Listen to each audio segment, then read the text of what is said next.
Hotel सवाई Malhar family restaurant bar व banquet hall AC non AC अस्सल मराठमोळं ग्राहकांच्या पसंतीस पडलेलं मुंबई नाशिक महामार्गावरील एकमेव ठिकाण लग्न समारंभ साखरपुडा वाढदिवस सेवानिवृत्ती तसेच विविध कार्यक्रमांसाठी उत्तम ठिकाण हॉटेल सवाई मल्हार आणि सवाई बँक्वेट हॉल।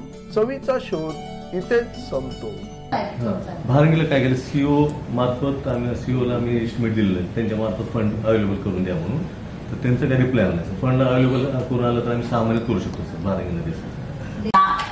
महानगरपालिकेला पत्रव्यवहार फक्त केलेला आहे आणि तिथलं आमचं रेग्युलर सॅम्पलिंग वगैरे होत असतं, पण सॅम्पलिंगच्या रिझल्ट्स मध्ये सुद्धा असं दिसून येत आहे की ते पाणी प्रदूषितच आहे, म्हणजे पिण्यायोग्य नाहीये।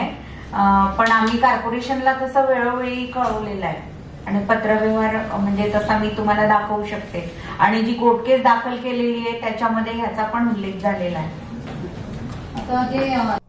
नमस्कार, मी संजय भालेराव शहापूर गजालीत आपले स्वागत आहे। त्याच्याबद्दल आपल्याला मार्गदर्शन म्हणून द्यायला लागेल समावेश करताना त्याच्यात आपल्याला 2026 पर्यंतची एक्सटेन्शन मिळालेली आहे जी आहे ते शेअर पण केलं जाणार आणि जो 20 जानेवारी 2023 ला जो जी आर आला त्याच्यावर आपल्याला टाइमलाईन दिलाय, कधी कधी रिपोर्ट सबमिट व्हायला पाहिजे, कोणाकडे व्हायला पाहिजे, कसं प्रोग्रेस व्हायला पाहिजे ते, आणि 2027 पर्यंतचा एक्सटेन्शनचा आहे। आता रिपोर्टच्या अनुषंगाने तुम्हाला जे लागतं ते तुम्ही मगाशी प्रेझेंटेशन मध्ये दिलंय, बरोबर? ठीक आहे, प्रेझेंटेशन शेअर करा, प्रेझेंटेशन त्या डिपार्टमेंटला आपण तेवढा पोर्शन द्यायचे त्यांच्याकडे पाहिजे तेवढा। ठीक आहे, मग अजून आपण जर जलसंपदाकडनं काही ऐकून घेतलं की त्यांच्या काही हे आहे म्हणजे how for their progress in this matter त्यांच्याकडनं ऐकू, MIDC कडनं NPCB आहे, आता जरा त्यांच्याकडनं ऐकून घेऊ। पर्टिक्युलरली त्यांना सब्जेक्ट सांगायला लागेल कशाबद्दल त्यांना आपल्याला नाही, त्यांना ऑलरेडी आता जे प्रेझेंटेशन दिलं त्यांनी ऐकलंय, तर त्या संदर्भातच in their area suppose Ulhas नदीचा जो इश्यू सांगितला, कामवारीचा सांगितला, त्यासाठी जर एक्झिक्युटिव्ह इंजिनियर ऑलरेडी नरेंद्र महाजनजी आहे ते आपल्याला सांगू शकतात की कितपर्यंत त्यांची काय तयारी आहे, कितपर्यंत म्हणजे अपडेट्स वी कॅन टेक। ठीक आहे सांगतो। जेवढ्या नद्या होत्या त्यातल्या 9 नद्यांचं ब्ल्यू लाईन रेड लाईनचं काम पूर्ण झालंय, ते वेबसाईटवर आम्ही अपलोड केलेले आहे। उल्हास नदी त्यात एक आहे, उर्वरित 3-4 नद्या ज्या राहिल्या होत्या तर त्यांचे पूर्णत्वास येत आहे। आता त्यात एक आपली भिवंडीचे आता काम सुरू झालंय कामवारी, आणि वालदोनीचं काम जवळजवळ पूर्ण झालंय, काही रिमार्क्स आहेत, 4-5 रिमार्क्स आहेत त्यांचे की कॉन्फ्लिक्ट्स जो आहे म्हणजे उल्हास रिव्हरला जिथं मिळते ती वालदोनी, तर त्याचा तुम्ही फ्लो घेतलाय का? कारण एखाद्या नदी छोटी नदी जेव्हा त्याची ट्रिब्युटरी जाते तर त्याचा उलटा फ्लड पण येतो, तर त्याचे काही कॅल्क्युलेशन्स त्यांना अपेक्षित आहे। असे 2-4 काही मुद्दे त्यांचे पेंडिंग आहे, पण जेवढी आमच्याकडे जी कामं ब्ल्यू लाईन रेडची पेंडिंग होती जवळजवळ महिन्याभरात संपतील ती कामं। पण I think that is also almost 1 year it is held up, तर ते जर केलं तर बरं होईल। आणि टाउन प्लॅनिंगला जर शेअर केलं आपल्याकडे जे काही सर्वेचं आहे, कारण त्यांनी काही बफर झोन्स वगैरे सोडलं नाहीये अपस्ट्रीम रिजन जसं अंबरनाथ पालेगावला वगैरे, तर तिकडे त्यांनी ते कन्सिडर करायला पाहिजे, नाहीतर पुढे आपल्याला वायनाड सारखं सिच्युएशन दिसेल। एकदा जर अप्रूव्ह झालं ना मॅडम, ते आपण वेबसाईटला अपलोड करतो, जे आम्हाला त्या कॉर्पोरेशन्सला जे काही त्यांनी मंजुऱ्या देतात तर ते प्लॅन्स बघूनच त्यांनी मंजुऱ्या द्यायच्या असतात, ते टाउन प्लॅनिंग असो किंवा ग्रामपंचायत असो। ब्ल्यू लाईन रेड लाईन सोडून दुसरं काही एक्सपेक्टेड आहे यांच्याकडून नाही, दुसरं डिपार्टमेंट आणि इव्हन ते सिल्टिंग जे झालेलं डॅम वगैरे काही रिपेअर काही मशिनरी डिपार्टमेंटच्या काम करू शकतात की नाही, आम्ही तसं आमच्या डिपार्टमेंटला विचारलं, तर मेकॅनिकल विंग्स आहे आमची, त्यांना विचारलं की तुम्ही आपल्या शासनाच्या खर्चातून करू शकता, तर तसे त्यांच्याकडे मशिनरी उपलब्ध नाहीत, पण आम्ही ते अंदाजपत्रक मला वाटतं लोकसहभागातून ते करायचं आहे। आपत्ती व्यवस्थापनामध्ये आम्हाला आम्ही अंदाजपत्रक केलंय असं आपत्ती व्यवस्थापन, ते कलेक्टर थ्रू तिथं जाईल डिपार्टमेंटला, तर नीती आम्हाला 12 किलोमीटरचं आम्ही फक्त अंदाजपत्रक केलं, कारण ती नदी 84 किलोमीटर आहे, आणि एवढं डिसिल्टिंग करणं आणि परत म्हणजे दुसरा एक फॅक्टर त्याच्यात ते माती टाकायची कुठे, गव्हर्नमेंट लँडलाच टाकावं लागेल असं कोणी तो फॉरेस्ट देणार लँडला वगैरे तसं हा नाही म्हणजे सगळ्या परमिशन्स असतात ना नंतर दिलंय आम्ही ते तर Ravi Pawar red line blue लाईनचं सबमिशन झालं होतं. त्याच्यानंतर एक GR रिवाईज झाला, जे आपला अर्बन एरिया आहे त्याच्यामध्ये पहिला आपण 500 मीटर इंटरव्हलनं सर्वे केला होता, ते सबमिशन केलं होतं. नंतर जेव्हा सबमिशन झालं तेव्हा GR आला आणि अर्बन जो एरिया त्यामध्ये 100 मीटर करा असं त्यांचं तरतूद झाली सर. त्या अनुषंगाने आम्ही या वर्षांमध्ये मान्यतेसाठी प्रस्ताव पाठवलेला आहे रेड लाईन ब्लू लाईनचं. ते झालं तर आपलं 90% काम झालेलं आहे. फक्त अर्बन एरियामधलं 100 मीटर पॅचचं रिसर्वे करून ते आपलं होऊन जायचं काम. रेड लाईन ब्लू लाईन भासलं आहे. नाही पण भारंगी लेनाड चोर तसं भारंगीला चोरचं काय आहे, चोरचं आहे. भारंगीला काय केलं, CO मार्फत आम्ही COला आम्ही एस्टिमेट दिलेलं आहे त्यांच्या मार्फत फंड अवेलेबल करून द्या म्हणून. तर त्यांचं काही रिप्लाय आला नाही. फंड अवेलेबल करून आलं तर आम्ही 6 महिन्यात करू शकतो सर भारंगीला दिसत. लेनाड सेम जे ज्या त्या नगरपालिका छोट्या रिव्हर्ससाठी आम्ही त्या नगरपालिकेला सांगितलंय आणि मेजर रिव्हर्सला आम्ही प्रपोजल सबमिट केलं होतं कारण ते तर याच्यात ग्रामपंचायत भारंगी दिलंय, लेण्याचं बी देतो COला नंतर. आपण जे काही मॅडमने जे काही आपल्या पूर्ण प्रेझेंटेशन केलं, जे काही तळमळी त्या बोलल्या त्या खरोखरच प्रशंसनीय आहे. MIDCच्या बाबतीत आता बोलायचं झालं तर ते मेन त्यांचा विषय होता CETP सोल्युशन आणि रिसायकल वॉटर STP वॉटर.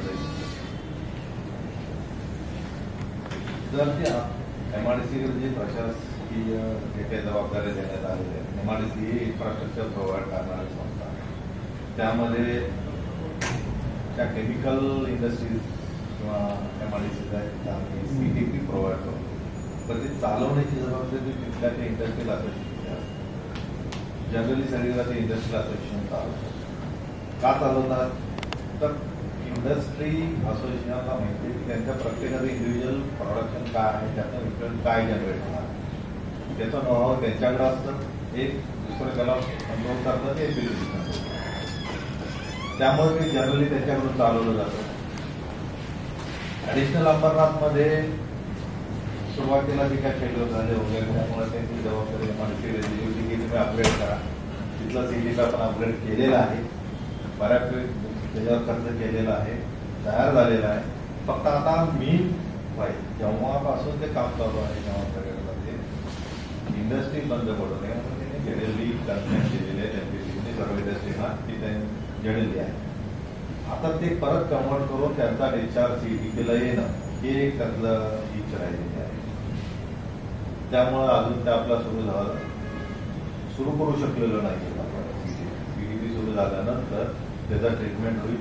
ते ट्रीटमेंट MPCB सगळी स्टँडर्डला आउटलेटला आल्यानंतर ते डिझायनेटेड पॉईंटला त्याचा डिस्चार्ज होईल. हा एक भाग झाला. दुसरा, पोल्युशनच्या बाबतीत जनरली MIDC किंवा इंडस्ट्री सॉफ्ट टार्गेट राहतं, कारण MIDCला इंडस्ट्री त्याच्या बरोबर MIDC एरियाच्या बाहेर पण बऱ्याच इंडस्ट्री आहे, त्याच्यामुळे होऊ शकतो. तो एक पॉईंट विचारात घ्यावा. दुसरा पॉईंट होता रिसायकलचा. जनरली MIDC इन्सिस्ट करतं जिथे जेडेली आहे किंवा ज्यांच्याकडे ETP आहे त्यांचं जे काही पाणी जनरेट होतं तर ट्रीटमेंट हे जनरली त्यांच्या प्रोसेसिंगसाठी किंवा गार्डनिंगसाठी वापरतात. हे साधारण आम्ही वर्कआउट केलं तर साधारण 20 to 25% वॉटर ते वापरतात. हे त्यांचं इंडिव्हिज्युअल झालं. दुसरं, जे STP लोकल बॉडीज रन करतायत त्याची अशी पॉलिसी चालू आहे MIDC अजून आता प्रायव्हेट चालू आहे. 2 ठिकाणी आम्ही ते वापरण्यासाठी घेतोय जिथं फिजिबल आहे किंवा व्हायबल आहे. तर सर्वच इंडस्ट्रीला ते ट्रीटेड वॉटर वापरता येईल असं पोझिशन नाही आहे. त्या दृष्टीने नवी मुंबईतला STP आहे त्याचं एक MOU झालेलं आहे. 40 MLD पर्यंत आपण ते पाणी वापरणार आहोत. त्याचा 1.5 MLDचा वापर सुरू झालेला आहे. दुसरा आहे तळोजा MIDC मध्ये, तिथे सुद्धा दीपक पटेल सारखा मोठा युनिट आहे. त्यांना ते पाण्याचा वापर रिसायकल वॉटर प्रोसेसिंगसाठी कूलिंगसाठी करू शकतात. त्यामुळे त्यांनी ते कन्सेंट दिलेला, त्यांच्यासाठी 10 MLDचं काम चालू आहे.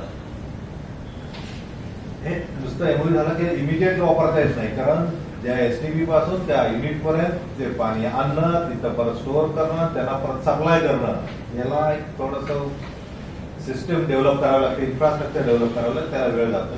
ते झालं की तेही वापरू शकते. आणि हे झाल्यानंतर हे प्रायोगिक झाल्यानंतर याच्यावर पॉलिसी डिसिजन की कसं करायचं, काय करायचं प्रत्येक इंडस्ट्री एरियामध्ये. त्यामुळे त्यांच्या ज्या मॅडमने सांगितलं की रिसायकल वॉटर यूज करणं, रियूज करणं, त्यावर काम चालू आहे. प्रायोगिक तत्वावर सुरू पण झालेला आहे. त्यामुळे तो एक विषय सुरू आहे. MIDC लाईनला जर बघितलं अंबरनाथ टू कल्याण या रूटवर पूर्ण त्या पाईप मधूनच पाणी काढून आणि ते सगळं पाणी चोरी करून क्लिनिंग वॉशिंग जस्ट एक ते. दुसरं आहे की जो CTP असोसिएशन आहे त्यांना सुद्धा सुचवलं गेलं होतं की त्यांच्या CTP टेक्नॉलॉजीमध्ये कसं प्रकारचं त्यांनी चेंजेस आणलं, रिओरिएंटेशन केलं तर it will give us an effective result. कारण efficiency of the system is yet not there. तर त्याच्यासाठी सुचवलं गेलं होतं. अजूनपर्यंत मी म्हणून मेलमध्ये पण आपल्याला सांगितले आहे. तर ते जर त्यांनी करायला सुरुवात केली, कारण ते जे डिव्हाइस जे मॉनिटरिंग करणार की to what standard it has to be first treated, then it has to be brought in the STPs. म्हणून मी आता बदलापूरवाल्यांना पण सांगितलं की जेव्हापर्यंत ती स्टँडर्ड होत नाही आपल्या STP मध्ये घ्यायचं पण नाही. म्हणून काय होतं मग त्या तसं प्रकारचा जर एफ्लुएन्स आला, mixed effluent, then the treatment is not happening good in the STPs. तर त्यामुळे ती जी डिव्हाइस मॉनिटरिंग हे सगळं आणि जो टेक्नॉलॉजीमध्ये पण कसल्या प्रकारचा एक रेट्रोफिट करून किंवा एक रिओरिएंटेशन करून चेंजेस करायचं ते सांगितलं गेलं. तर ते जर घेतलं तर मला वाटतं की कुठे रिझल्ट येईल. थर्ड इज आपला जो ओरिजिन प्लेस आहे ते मी डिमार्केशन हे घेतली होती MIDCचा मॅप, त्यातनं पण दिसतंय की आपला जो फाल्गुनीचा ओरिजिन प्लेस आहे बोनवली गावात, तिथे पूर्ण जो कॅचमेंट एरियाच्या बाजूला खूप सारे कंपनीज आलेले आहेत, दाखवून दिली होती ते पण. तर त्याच्यावर चौकशी केलं गेलं आहे का की ते कसं ते आले युनिट्स आणि त्यांना काही पत्रव्यवहार किंवा MPCBला कळवलं गेलं त्याबद्दल. पहिले जे Katai to Ambernath water supply line आहे त्यामध्ये जे तिथून बघतात किंवा काय करतात त्याच्यावर रेग्युलर कारवाई चालू असते की जी इलिगल आहे. इलिगल वॉटर कनेक्शन घेणे इतकं सोपं झालेलं आहे, पण तरी सुद्धा आमचे रेग्युलर काम हे चालू असतात. त्यांच्यावर FIR सुद्धा बऱ्याच ठिकाणी झालेले आहेत जे गॅरेजेस आहेत वगैरे. पण काय होतं त्याच बाजूला आमच्या इतर कोणाचे कनेक्शन असतात जे लिगल आहे, ग्रामपंचायती आहेत किंवा लोकल बॉडीज आहेत त्यांची कनेक्शन असतात. म्हणजे लोक काय करतात की जरी तुम्हाला तिथं दिसत असलं तर त्यांचं कनेक्शन त्यांच्या लाईनवर बाजूला असतात. तर जॉईंट ऍक्शन घेण्याचं सुद्धा काम सुरू आहे की बाबा आमच्या लाईनवर नाही तर त्यांच्या लाईनवर जरी घेत असतील तरी त्याच्यावर काम कारवाई करून तेही चालू आहे. त्याच्यावर काम चालूच आहे. दुसरा तुम्ही सांगितलं CTPच्या संदर्भात बदलापूरच्या संदर्भात टेक्नॉलॉजी आम्ही त्यांना इन्सिस्ट करतोच आहोत. पण परत एकदा मला हे सांगायचं की बाबा ह्याच्यावर MIDC कडे जास्त अधिकार नाही.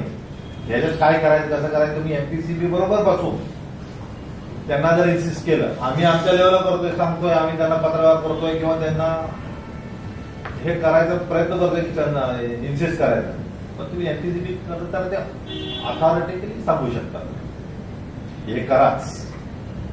ते एक आपल्याला करावं लागेल.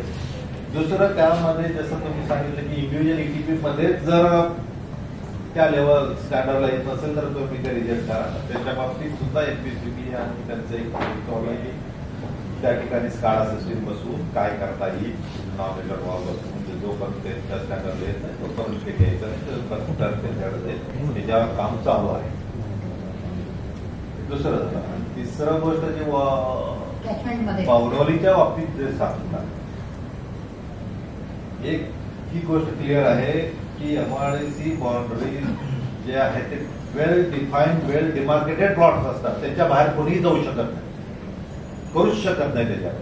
पण जे मग पहिले तुम्हाला सांगितलं की MIDCचे इंडस्ट्री आणि MIDCच्या बाहेरचे जे इंडस्ट्री आहेत किंवा ते एन्करेजमेंट आहेत लोकल हे आहेत ते MIDCच्या बाहेर जाऊन आम्हाला काय करता येणं शक्य होत नाही लिगली. असं ऐकून असे आम्ही 1-2 प्रयत्न झालेच होता, कारण त्याच्यावर आमच्यावर केसेस झाले की तुमचा काय संबंध आहे तुमचा काय अधिकार. तर ह्याच्यासाठी आम्हाला जॉईंटली जे नगरपालिका आहे ग्रामपंचायत आहे त्यांच्याबरोबर बसून केलं आम्ही ते त्यांना तसं करतो. तसंच केलं आपण जॉईंटली केलं असं करतोय. आता जिथे सियाटच्या संबंधात त्या आजूबाजूला होतं सियाट नंतर त्याच्या ओरिजिनल याला आणून ठेवलेला आहे. पण बाकीचे ज्यांचे आहे ओरिजिनल आले नाही. आपण जेव्हा आता गेलो होतो त्यांनी ओरिजिनल वर आणलं नाही. आम्ही सांगितलं त्यांची जी बाउंड्री आहे त्याच्या बाहेर तुम्ही काय करायचं नाही. जे काही केलं असेल फिलिंग केलं असेल ते काढायला सांगितलं, ते काढतायत, काढलेले पण आहेत त्यांच्या बरोबर. त्यामुळे त्यांच्यावर आम्ही नक्कीच करू, कारण सियाट एमआयडीसीची इंटरेस्ट आहे, त्याच्यावर आम्ही बोलू शकतो. पण बाहेरचे जे आहेत त्याच्यासाठी आपल्याला त्याच्यासाठी जसं आता नरेंद्र महाजनजी बोलले, त्यांच्याकडनं म्हणजे आपल्याला जे सर्व्हे झालेले आहे, जेव्हापर्यंत आपल्याला ते येत नाही की किती रुंदी म्हणजे ते जे काढलं गेलं आहे, तेव्हापर्यंत ते काही भिंत बनवू शकत नाही. मग का बनवतात ते? They should stop. जो जिथं एमआयडीसीची बाउंड्री आहे तिथपर्यंतच ते बांधू शकतात. नदीवर बांधतात, नदीवर तर काहीच करू शकत नाही, त्याच्या आम्ही करू देणारही नाही. जे केलं असेल ते काढायला सांगितलेलं आहे, त्यांनी बऱ्यापैकी काढलेलं आहे, क्लिअर केलेलं आहे. जरी जे राहिलेलं असेल ते काढत जे एमआयडीसीच्या इंडस्ट्रीने केलं असेल तर बाहेर त्यांच्यावर आपल्याला तेवढा अथॉरिटिकली हे करता येत नाही. त्याच्यावर आपण घेऊ, नक्की घेऊ. काय एमपीसीबी लांबी आहे, त्यापैकी भिवंडी निजामपूर महानगरपालिकेची हद्द जी आहे ती 900 मीटरची येते आणि उर्वरित जे आहे ते झडपीच्या अंडर येतं. तर आता भिवंडी निजामपूर महानगरपालिकेने जे एसटीपी प्रोव्हाइड केलेले आहेत त्याच्यापैकी एकूण 5 एसटीपी आहेत त्यांच्याकडे. त्याच्यापैकी जर 2 एसटीपी जे आहेत 13 MLDचा आणि 30 MLDचा, तर तेच एसटीपी सध्याच्या घडीला चालू स्थितीत आहे आणि बाकीचे एसटीपी काही कार्यान्वित आहे आणि 29 MLDचा एसटीपी कायमस्वरूपी बंद पडलेला आहे. तर आता ह्या सगळ्या ज्या गोष्टींचा विचार जर केला तर कॉर्पोरेशनमध्ये येणारं जे पाणी आहे एकूण ते 90 MLD पर्यंत पाणी येतं आणि 43 MLD त्यांची क्षमता आहे, तर ते तेवढं पाणी ते ट्रीट करतात आणि उर्वरित पाणी जे आहे ते कामावरी नदीच्या खारट झोनमध्ये ट्रीटेड अनट्रीटेड वेस्ट जातं. तर त्याच्या संदर्भात पोल्युशन कंट्रोल बोर्डाने म्युन्सिपल कमिशनर भिवंडी निजामपूर महानगरपालिकेच्या विरुद्ध खटला दाखल केलेला आहे आणि उर्वरित आता हे कॉर्पोरेशनच्या व्यतिरिक्तचा जो भाग आहे त्याचा जर विचार केला तर ते झडपीच्या अंडर येतो आणि त्या कामावरी नदीला लागून जर विचार केला तर काही औद्योगिक वसाहती आहेत आणि त्याच्याही पलीकडे रहिवास क्षेत्र पण आहे, पण मॅक्सिमम जे आहे ते रहिवास क्षेत्राचं पण पाणी ते सगळं अनट्रीटेडच असतं आणि इंडस्ट्रीचा जर विचार केला तर ते ट्रीटेड वॉटर कामावरी खारट झोन मध्ये सोडतात. असा हा टोटल कामावरी नदीचा हे आहे आणि त्याच्या व्यतिरिक्त झेडपीला पोल्युशन कंट्रोल बोर्डने वेळोवेळी पत्रव्यवहार केलेला आहे की बाबा रे तुमच्या अत्यारीमध्ये येणारी जी कामावरी नदी आहे तर आणि जी छोटी छोटी विलेजेस आहेत तर त्या विलेजेस मधनं किती MLD सांडपाणी जनरेट होतं त्याचा जर आराखडा मिळाला तर त्याच्यानुसार एसटीपी प्लॅन करायला सोपं जाईल. परंतु झेडपीकडनं अजूनही आम्हाला वारंवार पाठपुरावा करून सुद्धा कुठल्याही प्रकारचं पत्रव्यवहारचं उत्तर काही मिळालेलं नाहीये. CETP 2007च्या आधीच्या एस्टॅब्लिश झालेल्या आहेत आणि त्यांनी त्या MMRDA कडे वर्ग केलेले आहेत, पण 2007च्या आधीच्या इंडस्ट्रीजकडं MMRDAचं CC किंवा OC नाही आहे आणि काही इंडस्ट्रीज ज्या आहेत तर त्यांचं प्लॅन रेग्युलरायझेशन प्रोसेसमध्ये आहे. पण मग अशा केसमध्ये बऱ्याचशा इंडस्ट्रीजला प्लॅन रेग्युलरायझेशनची नोटीस MMRDAने दिली आहे आणि त्याच्या आधारे त्यांनी काही त्यांची फीस वगैरे असते स्क्वेअर फीट प्रमाणे ती फीस भरलेली त्याची जरी पावती आमच्याकडे दाखवली तरी आम्ही त्यांना कन्सेंटसाठी ऍटलिस्ट कन्सिडर करतो. पण राहिला प्रश्न CETPचा, तर आता CETP साठी MMRDAने जागेचा प्रस्ताव पण आमच्याकडे दिलेला नाही आणि ती ऍक्च्युअली MMRDAच्या अंडर असल्यामुळे MMRDAने जर का जागा दिली तर CETP सहज त्या ठिकाणी होऊ शकतो. आणि राहिला प्रश्न MIDC सरवलीचा, तर MIDC सरवलीमध्ये MIDCनी CETP साठी जागा दिलेली आहे परंतु ती जागेचा ताबा अजून मिळालेला नाहीये, त्याच्यामुळे तो प्रस्ताव आमचा तिथेच थांबलेला आहे. रमेश पाटील महानगरपालिकेला पत्रव्यवहार फक्त केलेला आहे आणि तिथलं आमचं रेग्युलर सॅम्पलिंग वगैरे होत असतं, पण सॅम्पलिंगच्या रिझल्ट मध्ये सुद्धा असं दिसून येत आहे की ते पाणी प्रदूषितच आहे, म्हणजे पिण्यायोग्य नाही आहे. पण आम्ही कॉर्पोरेशनला तसं वेळोवेळी कळवलेलं आहे आणि पत्रव्यवहार म्हणजे तसा मी तुम्हाला दाखवू शकते आणि जी कोर्ट केस दाखल केलेली आहे त्याच्यामध्ये ह्याचा पण उल्लेख झालेला आहे. आता जे आपलं आव्हान पुढे जाईल याच्यासाठी सर्वांचे धन्यवाद. ताज्या घडामोडींसाठी पाहत राहा शहापूर गजाली. धन्यवाद.